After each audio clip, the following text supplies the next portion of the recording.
Everybody thought it was just going to be another false call, you know.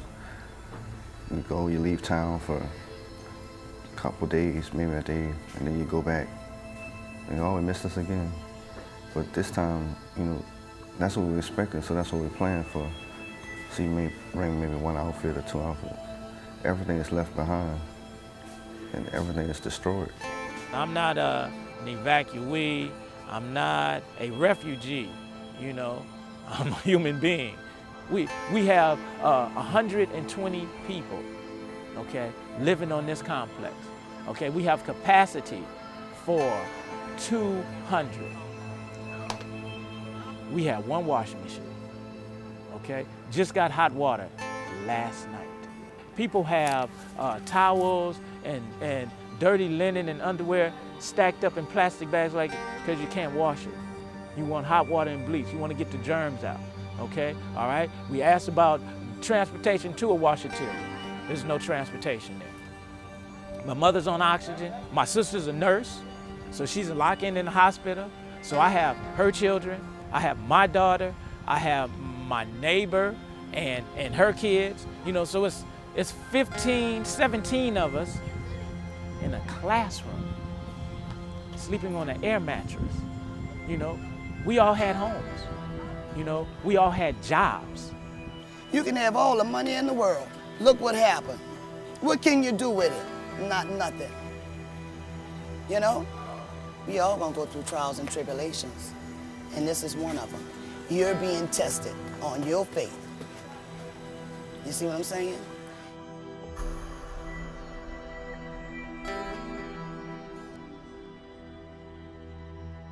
This is not a short-term, quick fix. These people will be with us for quite a while, up to maybe even a year, if not 2 years, before they can even return to their homes, if they have homes to return to. So the Enrichment Fund is a long-term relief plan. The Point Computer Enrichment Fund is setting up a lot of programs to help meet the needs. We don't want to set up a program that the people here have no use of, but we want to set up one that's going to make a difference in their life, that's going to keep them in that place of comfortness. After not having had any real growth for 100 years, all of a sudden we have almost 5,000 more people than we had before in a few days. And somehow we have to have them mesh with all the things that are happening here.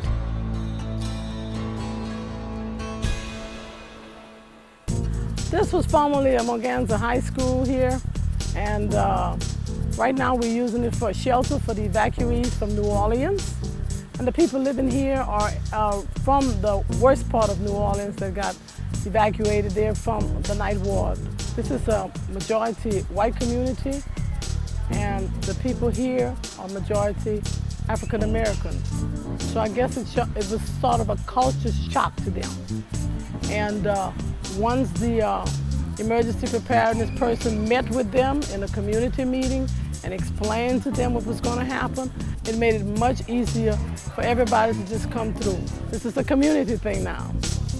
And everybody it's just angels. They just walk up to this shelter and bring things that you know we're thinking about, but we don't even get time to call. Everybody's here. It's like angels just drop off anything and everything we need. Or we make a phone call. We don't have to say, can you do this, can you do that? It's like, how many, when, what, where. So we decided to call ourselves Angeltown, because if it weren't for all the angels around us, we wouldn't be like a town here. So that's our new name. This disaster is so overwhelming that all of the emergency plans they tried to implement them, but soon the protocols communicating from our state capital to our parish, and I mean, we're 30 minutes away, but our Red Cross was taxed. And I don't fault them, but we had no resources from anyone outside our parish. We know in a week and a half, we've serviced around 3,500 people. I have had churches call me and say, how can we help you? And we tell them, and most of the time our money goes toward the immediate needs right now, because you can't have people come in and tears running down their face and not help them. And so we're gonna spend every dime we can doing that, because that's what we have to do. but our resources are being exhausted. And I don't know how we're going to deal with that, but I know that that's one of our challenges. Even in our church, we're a small church. We have never run the air conditioning and run the utilities in this facility more than 2 days or 3 days a week. And now we're running 7 days a week for 12 and 14 hours a day. 1.3 million people leave their homes, and you have to meet their needs.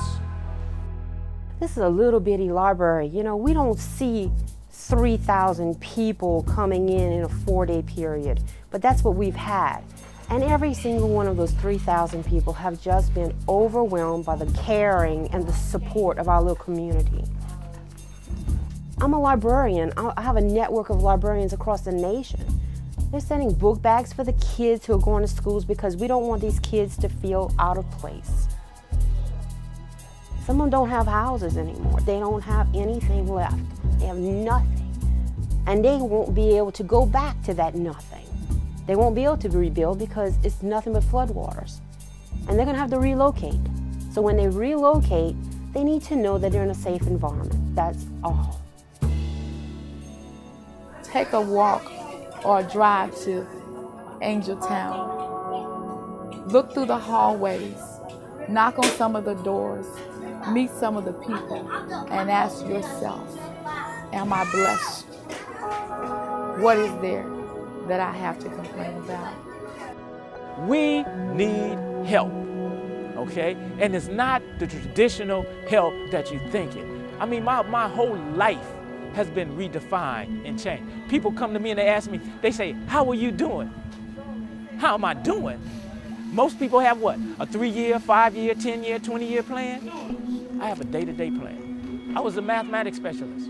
Algebra, trig, calculus, physics, chemistry. I had a contract with Delgado Community College on the West Bank. I worked with some Christian schools. Country Day, where people pay $15,000 a year to send their school. They send their children to me so that I can make sure that their science and their math scores stay at the top of the class. Okay? That's what I did. Now I'm living out of a bag. And people want to ask me, how are you doing today? I don't even want to deal with that. Well, I just take them and I take their hands, look at them in the eyes, and they cry, and we cry together, and we work it out. We work it out. Peacefully, we work it out. Anyone can help. If you want to donate, you can go to our website and find out all the different ways that you can donate to the relief fund. If you want to volunteer, just send in information and we keep a database, and you can contact us and say, hey, I need a volunteer. We go to our database, we can find you some volunteers. Now we're doing a job service to where we are wanting to help the evacuees go back to work, which is what they want to do. And we're just trying to meet as many needs as we possibly can. We're interacting with other agencies and going with them hand in hand and helping them and doing what we need to do. So we see faces. We're not just a website or just technology. We see faces and we interact and we hold hands and we cry and we talk. The community trusts the Enrichment Fund. They trust us to help with organization. They will trust us to help with contributions. They know that we're very careful about the placement of money, and the Enrichment Fund is basically the piece that has to be there for the long term. Didn't I tell you I'd be ready for you later on? You're right. God is not testing the people in New Orleans alone. God is testing the people in Point Coupee as well. You know, and God has made us ready for this. We were ready with services through Hope Ministry. We went on to First Baptist to pick up the items that were needed. At night, the Point Coupee Enrichment Fund group were setting up all the planning of how everything had to connect together. God prepared us for this. I have an 18-wheeler coming today. That word of mouth with someone standing in Burger King, talking to someone, heard what was being said, overheard what was being said. Talked to someone in Irwinville, Louisiana, which we have another shelter, that just happened to know her brother knows someone that does business in Springfield, Missouri, and they collected things from Springfield and they're headed this way. It's word of mouth, kind people, businesses, mass just, I don't know how. It's angels. It's really proven to me the quality of this community. And I've seen it in organizations like the Community Enrichment Fund. I've seen it at Hope Ministries. I've seen it but now I'm seeing it throughout the community. I mean, when you have a Methodist church giving a Baptist church money, that's a testimony of something. I mean, you know.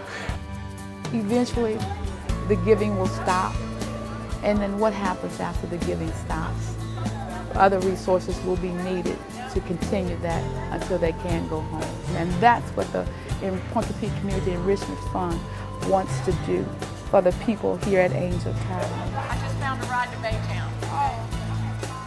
Oh, the people are treating us very well. You know, we may not have the things from the government yet like we would like to have, you know, but other than that, the citizens here are very nice. You know, we like family.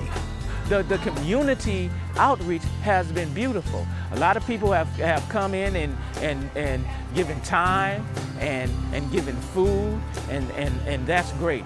But the human side is what we're basically trying to hold on to, you know, now.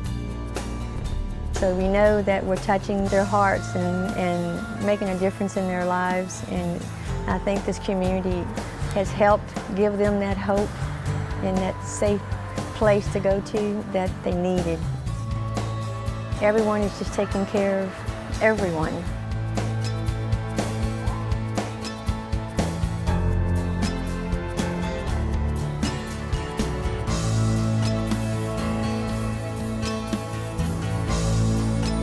I want to cry. Hold on. Whew. Okay.